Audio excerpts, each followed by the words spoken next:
Bismillahirrahmanirrahim.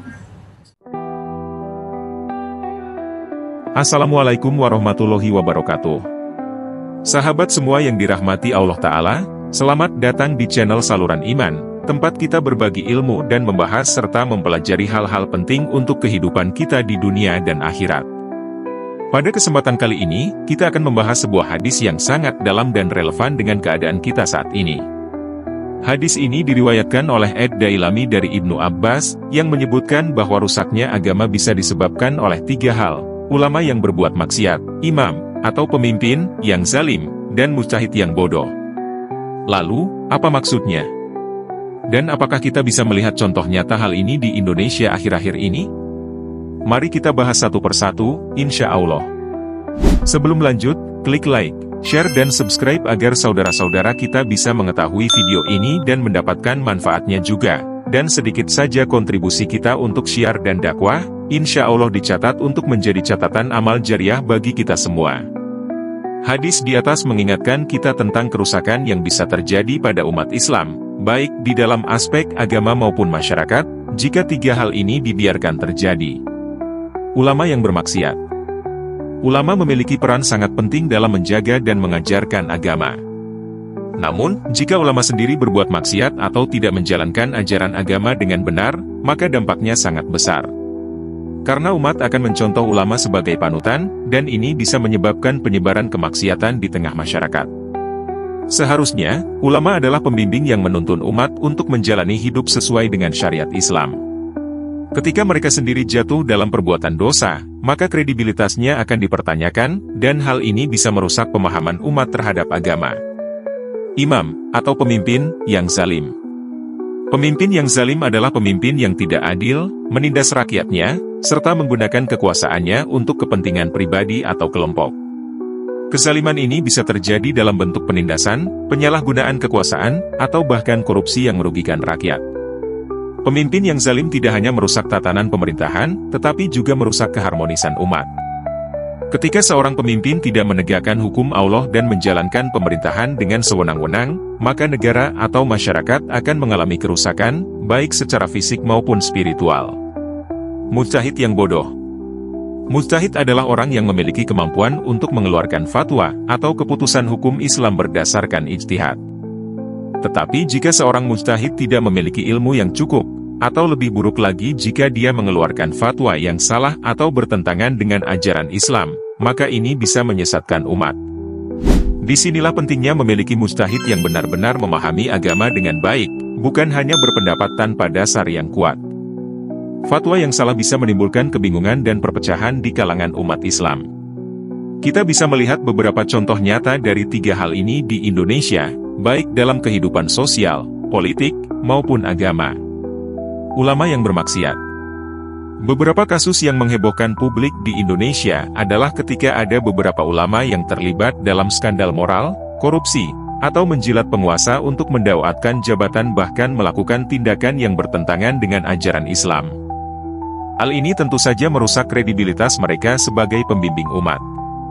Misalnya, ada ulama yang terbukti terlibat dalam praktik korupsi atau penyalahgunaan jabatan. Umat akan merasa kehilangan kepercayaan dan menjadi bingung tentang siapa yang harus dijadikan panutan.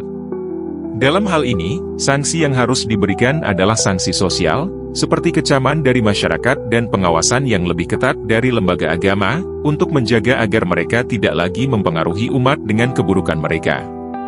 Pemimpin yang zalim. Kita bisa lihat fenomena ketidakadilan di kalangan para pejabat atau pemimpin daerah yang melaksanakan kebijakan yang merugikan rakyat.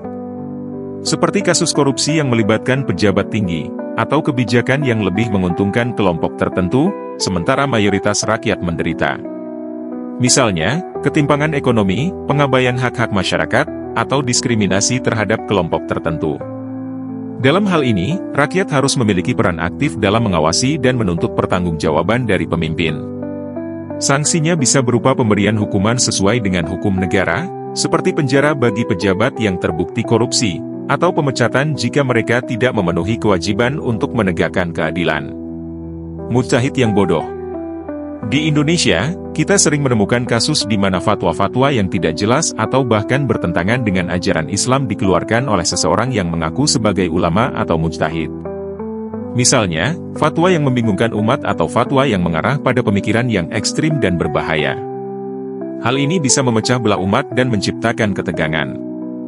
Di sini, penting bagi lembaga-lembaga keagamaan seperti MUI, atau Majelis Ulama Indonesia, atau para ahli agama yang kompeten untuk mengoreksi dan memberikan penjelasan yang benar. Fatwa-fatwa yang salah harus segera dibatalkan dan diberi penjelasan agar umat tidak salah paham. Dari penjelasan di atas, kita bisa menyimpulkan bahwa kerusakan dalam agama dan masyarakat sangat mungkin terjadi apabila tiga faktor ini, ulama yang bermaksiat, pemimpin yang zalim, dan mujtahid yang bodoh tidak segera diperbaiki. Oleh karena itu, kita sebagai umat Islam harus selalu berusaha untuk memilih pemimpin yang adil, ulama yang amanah, dan selalu mencari ilmu agama dari sumber yang terpercaya. Dengan begitu, kita bisa menjaga agama dan masyarakat kita dari kerusakan. Sahabat semua yang dirahmati Allah Ta'ala, demikianlah pelajaran kita kali ini mengenai penyebab rusaknya agama disebabkan tiga figur yang saat ini semakin merajalela menunjukkan jati dirinya, tentu dengan izin Allah Ta'ala. Allah membukakan tabir dan penghalang sehingga dengan jelas kita bisa melihat siapa pemeran dari ketiga orang yang dimaksud dalam hadis Rasulullah Shallallahu Alaihi Wasallam tersebut di atas. Semoga kita bisa mengambil pelajaran dan menjaga agama serta masyarakat kita dari kerusakan yang disebabkan oleh hal-hal ini. Sebagai umat Islam yang senantiasa berusaha mengikuti gaya hidup Rasulullah Shallallahu Alaihi Wasallam, kita harus senantiasa melatih dan mengikuti jejak beliau Rasul dengan menjalankan dan meningkatkan amalan yang disunnahkan, juga menambah amalan-amalan lainnya yang sangat dianjurkan dan dicontohkan Rasulullah untuk meningkatkan amal ibadah kita karena Allah Ta'ala. Insya Allah, video pembelajaran ini bermanfaat dan menjadi pengingat bagi kita semua untuk terus memperbaiki diri. Insya Allah, Allah Ta'ala memberikan kita umur yang panjang penuh dengan keberkahan, kemudahan, kesehatan dan kemampuan untuk meningkatkan ibadah yang kelak akan menjadi bekal dan modal kita menghadap Sang Maha Pencipta, sesuai dengan tuntunan kecintaan kita, Sayyidina Muhammad Shallallahu Alaihi Wasallam, dan kelak Allah mewafatkan kita dalam keadaan husnul khotimah, serta insya Allah kelak kita dimasukkan ke dalam surganya Allah Ta'ala. Jangan lupa untuk klik like, subscribe, dan share video ini agar lebih banyak saudara-saudara kita bisa belajar bersama dan mendapatkan manfaat dari video ini. Bagi yang sudah melakukannya, insya Allah dicatat sebagai amal jariah syiar dan dakwah.